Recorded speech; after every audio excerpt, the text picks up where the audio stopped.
Vamos a explicar un poco las referencias que nosotros tomamos para poder reconstruir estos modelos sobre la cultura celtibérica. Hay que decir que a la recreación histórica llegamos claramente a través del conocimiento que nos aportan elementos como son las fuentes históricas, que nos hablan del periodo de conflicto entre la cultura celtibérica y el mundo romano, en esta época de la República, y a través de la arqueología, no solamente del mundo celtibérico en general, sino de Numancia, de su yacimiento en particular, a través de los datos que nos proporciona las excavaciones de la ciudad, donde podemos claramente sobresalir su cerámica celtibérica pintada. En la cerámica celtibérica de Numancia aparecen figuras donde nos narran escenas de su cultura. Y luego la importantísima información que se proporciona la necrópolis de Numancia, excavada entre el año 93 y el año 97 y publicada. A partir de todos esos elementos nos permiten reconstruir los elementos que vais a ver. Venimos de Numancia, que es Numancia, ¿no? Numancia, es decir, de Apiano, es la ciudad más poderosa de los arévacos, una de las tribus de los celtíberos. Sabéis que la cultura celtibérica se extiende entre los siglos 7 y 6 a.C. hasta la conquista romana. Ocuparía las actuales provincias, básicamente, de Soria, Teruel, Guadalajara, parte de Cuenca, Segovia y el sur de Navarra, ¿no? Y bueno, pues esa cultura se desarrolla desde pequeños poblados, de entre el siglo VI al IV, y a partir de ese momento se van a formar ciudades-estado. Ciudades-estado como es la de Numancia. Numancia entra en la historia en una fecha, el año 153 a.C. Floro nos dice que de manera injusta Roma ha acabado sus problemas en el Mediterráneo oriental con los griegos y se decide ya conquistar la Celtiberia. Los numantinos sabemos que eran pastores. El cereal, los textos nos dicen que lo importaban de los territorios del Duero Medio.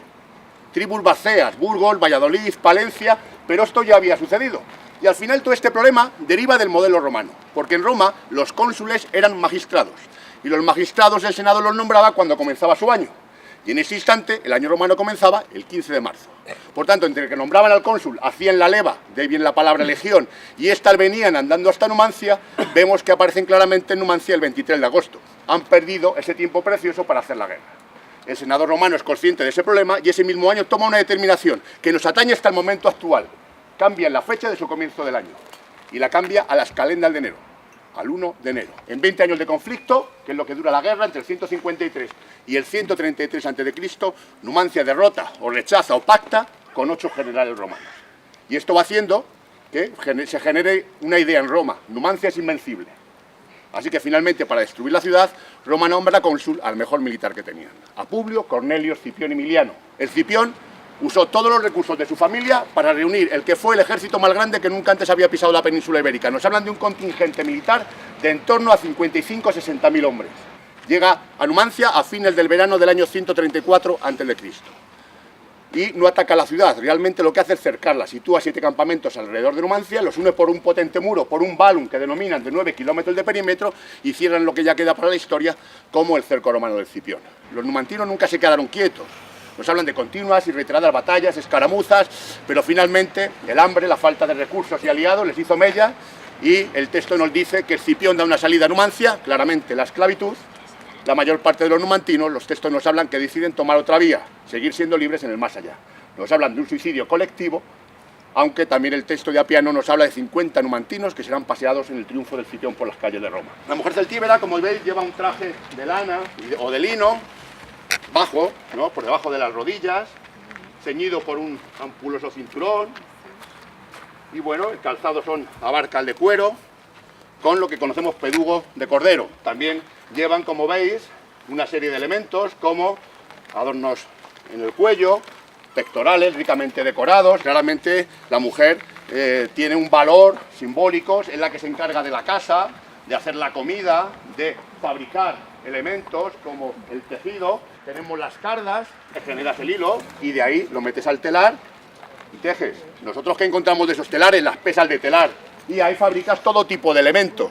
Seguramente el más conocido es el conocido como sagún de lana. Es un manto de lana doblado a 3/4 y sujeto por lo que conocemos como una fíbula. Pequeños imperdibles, singularidad que está el fíbula de caballito, en la necrópolis de Numancia aparecen asociadas a tumbas de patrones femeninos. La mujer, aparte de la labor de la casa, es ella en quien reside la tradición oral, el conocimiento del pueblo. El texto de Salustio también nos dice que las jóvenes celtíberas no eran entregadas por sus padres en matrimonio, sino que ellas danzaban en noches de luna llena delante de las puertas de sus casas y que escogían a sus maridos de entre los mejores guerreros. ¿Qué hacen los numantinos? Una muy eficaz guerra, ataques rápidos, retirada, continuo hostigamiento, aprovechando el medio, la velocidad de los caballos, los lugares abruptos, lo que los romanos llamaron concursare, que es algo así como ataque y sal corriendo. Y esta manera de combatir es lo que los romanos ni quisieron ni supieron entender. Y seguramente lo que le lleva a sufrir severas derrotas. Pero claro, para hacer esta guerra de velocidad, necesariamente tu equipo, si vas a pie, sobre todo, tiene que ser ¿cómo? Muy ligero. Hablamos de un equipamiento ligero, pantalón por debajo de la rodilla, que va ceñido con grebas, en este caso de piel de cordero o de cabra. Los cinturones, en la necrópolis de Numancia, las tumbas de varón con armas siempre van asociados a estos tipos de broches, conocidos como ibéricos, son más funcionales. Pero lo que mujer nos habla de la manera de combatir son los escudos. Ese escudo circular, si os des cuenta, no me tapa entero. Necesariamente este escudo te lleva a una posición de combate inclinada, agachado, donde yo necesariamente tengo que ir parando todos los golpes que me va lanzando mi enemigo y tratando de responder. Cuando venzo gracias a mis habilidades, lo que genero es prestigio individual. Más aún, si el enemigo me merece la pena, me voy a apropiar de su virtud. La virtus, la esencia del ser humano en el mundo celtibérico está en la cabeza. Esto de estatus nos permite entender muy bien cómo se dirigían las ciudades celtibéricas. Se dirigían por asambleas. Dos asambleas, la asamblea de los ancianos. Cuidado, que siempre nos hablan de edad, nunca de riquezas. Por tanto, la experiencia es la que dirige la ciudad en los temas políticos, jurídicos, económicos, relaciones con otras ciudades, etc. Y luego nos hablan de las asambleas de los guerreros, donde a sus líderes les escogen por una fórmula que denominan aclamatio. Aclamatio significa a ver quién grita más.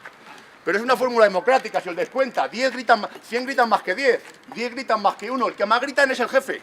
Y bueno, yo creo que con esto hemos hecho un pequeño esbozo de lo que es la cultura celtibérica.